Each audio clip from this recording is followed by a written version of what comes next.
Welcome to Massa Beers. My name is Matt. We do a bunch of beer stuff here, mainly beer reviews. That's what we're going to be doing today. We're going to be revisiting a brewery that I've been to quite a bit.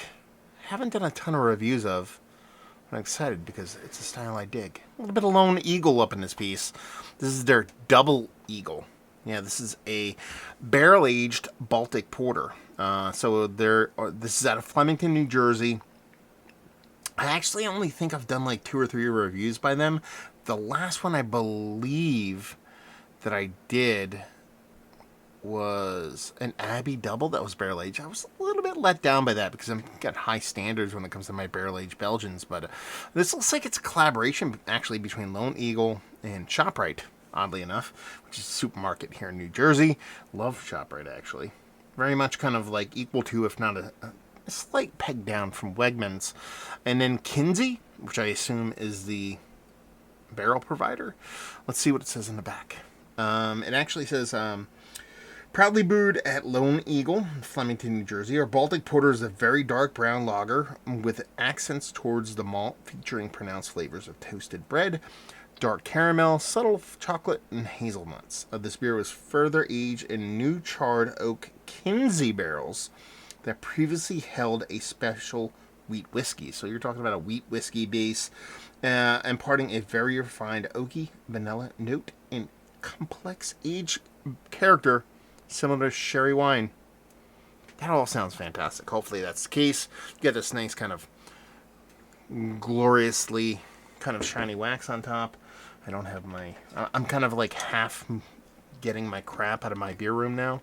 Because the old massive beer shed is not done, but I'm starting to kind of queue stuff up to get out of this room, start turning this room into Micah's room. So I feel like you looked over there, I don't even know, there's like crap everywhere over there, so probably looks good in camera, but it's not really. So I just butchered the crap out of this wax. Let's see what happens. Yes. How about we do it old school? Go up from the bottom, let the wax split off, and we'll see what's what. So we're talking about a Baltic Porter. The Abbey Double I had, I don't believe it was like super high in ABV. Do we get an ABV in this sucker? I don't see one off 8.6. So, I mean, it's Baltic Porter range. So you're not talking about a gigantic beer when it comes to like barrel aging. So I'm curious to see how long they actually put this one in a barrel. Not too long ago, actually, somebody from Lone Eagle reached out to me. I forget who it was. I apologize.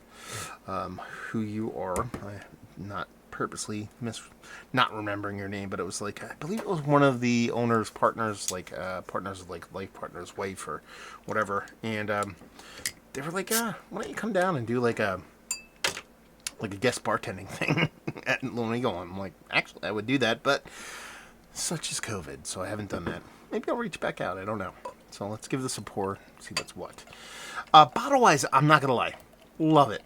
Love these old school. They almost remind me of kind of like little kind of prohibition like whiskey bottles or something. The shape they are. They're kind of like your Aventinus bottle, but they're thicker and fatter, so they're not necessarily that. They're a pint, 0.9, so it is what it is. I did pay, I think it was $13 American for this. Probably a little bit pricey, but I wanted some barrel-aged local, so we'll see what's what. And just the old-school screen printing on the front with that fantastic golden kind of waxing. I dig it. I do dig it. Beer-wise, it looks all the part of a porter. A Baltic Porter, any kind of porter, get that rich, creamy head, kind of right below malted malt bone color, and just a nice, rich, dark body. So, we're off to a very nice start. Give it a whirl. Give it a nose. That smells pretty damn nice. Sweet, like, they talked about a wheat whiskey, but I'm getting very much like a cherry, cordially kind of bourbony whiskey off of this. So it definitely has this nice spirit to it. Nothing hot on this. Now, you're talking about 8 and change. Not that you'd expect a big heat off of it, but it is barrel aged, so sometimes that can overpower something low in ABV, not getting that at least on the nose. Yeah. There's this big sweet, like grandma candy, cherry cordial kind of candy thing. You know, the candy you bite into. It's got that little cherry cordial liqueur kind of thing going on. A little bit of chocolate malts, a little bit of roasted malts. Nothing too crazy. It really is kind of barrel leaning forward, but nothing here is heavy-handed. So I'm kind of curious to see how it plays on the taste. Let's dive in. Cheers, y'all.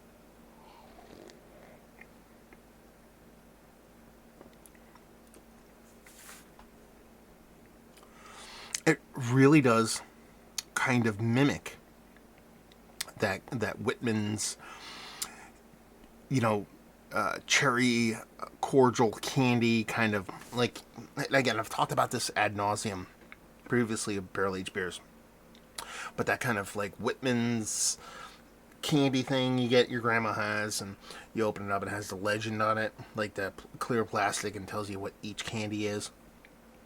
And then there's like the peanut butter one that everybody wants to go eat, and there's coconut one, which half the people don't want, and there's the raspberry one, which nobody wants. Then there's cherry cordial one. This is very much the cherry cordial candy with a super dark chocolate.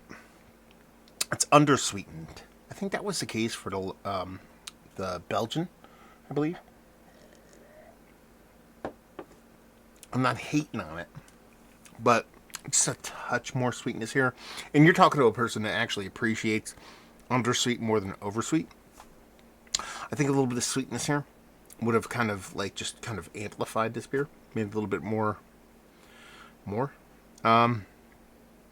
But it's giving me those cherry cordial vibes of very, very, like dark chocolate leaning almost into baker's chocolate. Like all the sweetness is being derived from the spirit kind of thing, where the beer is completely undersweetened. I kind of dig it. I like the carbonation. It's probably slightly a hair kind of over-carbonated for the style, but that's where I like my barrel-aged beers to lean. If I want to be a little bit under, a little bit over, I like them to be a little bit over. I think that little sprightliness, a little bit of kind of effervescence, that's a word, makes these beers a little bit more funner. I like it. I think it's fun. It lacks a little bit of barrel character. I shouldn't say that, actually. That's wrong. It lacks a little bit of, like, sweet spirit character. Even though it's kind of sweetening the beer up. The barrel character is nice. It's got a char to it. It's got a smoky kind, not smoky, but a kind of charry kind of chocolate thing going on. It's not overpowering, but then again, you're talking about an 8% Baltic Porter. It's not like a 12.5% Imperial Stout, so it kind of works there. The stout portion of the show is big enough. There's roasted malts and a nice kind of body to it and all that kind of stuff. It just lacks a little bit of amplitude. Just turning up everything a little bit, turning up a little bit of sweetness here, a little bit of kind of spirit emphasis there, and I think it becomes like a really kind of fantastic barrel-aged product. Where it sits right now, you're talking about $12 for 16.9 ounces, local brewery. I'm not going to sit here and hem and haw over it. I have no qualms paying that for a local jam. But you just want just a little bit more chutzpah to make it a little bit more kind of up to today's kind of barrel-aged kind of expectations. But all in all, I dig the undersweetness more than being cloyingly oversweet, even though I wish it was a little bit sweeter. I do know I'm drinking a Baltic Porter. It actually has this kind of like snappy cleanness to it that you expect from a lager, even though it is a barrel-aged Baltic Porter with, all the bits and pieces that go along with that. So I dig that. Fine beer. If I had this on draft at the brewery, then that was pretty damn fun. Yeah. Am I clamoring to go back? I don't think so. But in the grand scheme of things, pretty fun stuff. I'm glad I picked it up. Let's put it that way. So let's talk about it. Have you had this beer? Have you had a bunch of Lone Eagle? I know they're not the most, kind of hip brewery when it comes to like the breweries that live in and around kind of northwestern kind of New Jersey, Flemington area. But I have always digged their offerings because they definitely drop a lot of like old school Belgian English style jams, even before it was kind of like kitschy and kind of in vogue.